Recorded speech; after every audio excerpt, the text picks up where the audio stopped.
Dear students, Assalamu alaikum. Our today lecture is about law of conservation of energy, and it is the last lecture or last article of chapter number 4.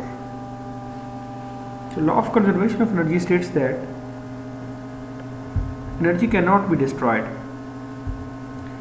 It can be transformed from one kind into another, but the total amount of energy of the system remains constant. Law of conservation of energy हमें ये बताता है कि energy एक शक्ल से, एक form से दूसरी फॉर्म में तो तब्दील हो सकती है, जबकि टोटल एनर्जी जो है सिस्टम की वो कांस्टेंट रहती है। जैसा कि हमने लास्ट लेक्चर में ये देखा कि potential energy can be converted into the kinetic energy, but the total energy of the system remains constant. Energy एक फॉर्म से दूसरी फॉर्म में तब्दील तो हो सकती है, लेकिन टोटल एनर्जी जो सिस्टम की है वो क्या रहती है, वो कांस्टेंट रहती है। इसी को हम अगर हम री स्टेटमेंट में देखें तो ये we can say that energy can not be destroyed.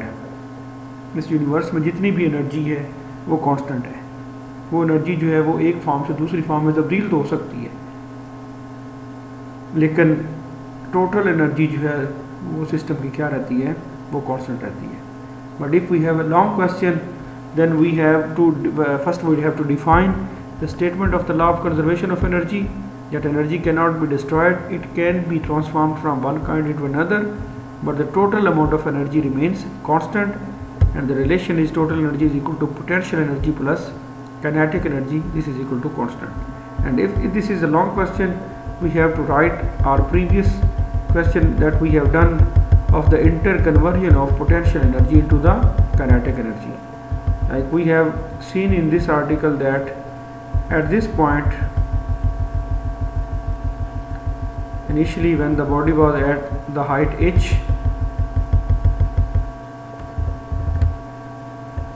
this is जब बॉडी पॉइंट ए पर, जब इनिशियली बॉडी पॉइंट ए पर था, रेस्ट में था, उसकी काइनेटिक एनर्जी क्या थी हमारे पास, वो ज़ीरो थी।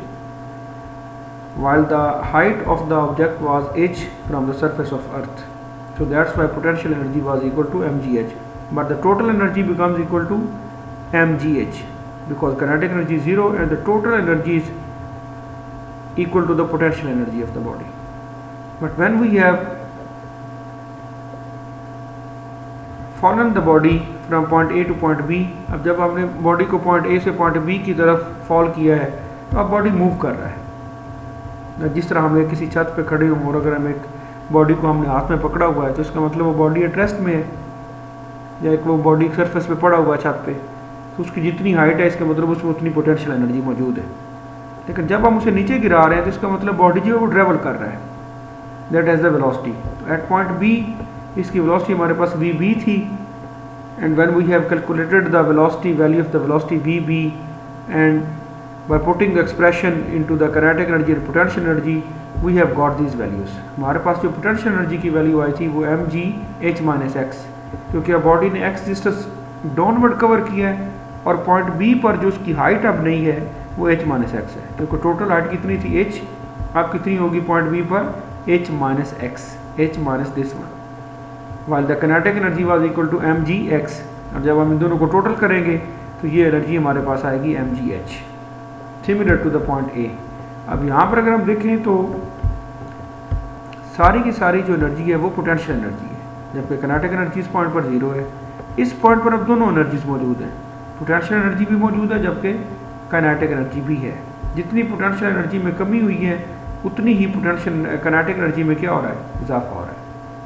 अब इस पॉइंट पे अगर हम देखें तो जो टोटल हमारे पास एनर्जी थी वो mgh थी, mgh, और इसको अगर हम मल्टीप्लाई करें तो mgx, जो डिक्रीज इन पोटेंशियल एनर्जी हुई है पॉइंट बी पर वो mgx है, और वही हमारे पास इंक्रीज इन काइनेटिक एनर्जी है। So potential energy has change to the kinetic energy. Similarly अगर हम पॉइंट सी की बात करें तो पॉइंट सी पर अगर हम देखें तो अब इस पॉइंट पर बॉडी की हाइट जो है वो ज़ीरो है।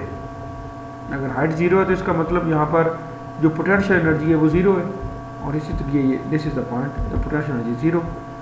लेकिन अब इस पॉइंट पर सारी की सारी जो एनर्जी है, जब हमने वी सी यहाँ पर कैलकुलेट किया और उसको हमने काइनेटिक एनर्जी की वैल्यू में पुट किया as we have done in our previous lecture, तो हमारे पास जो काइनेटिक एनर्जी की वैल्यू आई वो mgh आई। तो इस पॉइंट पर भी अगर हम देखें तो पोटेंशियल एनर्जी जहाँ पे ज़ीरो है, जबकि सारी की सारी एनर्जी जो क्या है वो काइनेटिक एनर्जी है। तो पॉइंट ए पर सारी की सारी एनर्जी पोटेंशियल एनर्जी थी, जबकि पॉइंट बी पर सारी की सारी एनर्जी क्या होगी, वो काइनेटिक है। लेकिन total energy of the system या टोटल एनर्जी जो हमारे पास है वो कांस्टेंट रही, और वो कितनी है, वो mgh पॉइंट ए पर भी mgh है, पॉइंट बी पर भी mgh है, और पॉइंट सी पर भी mgh है।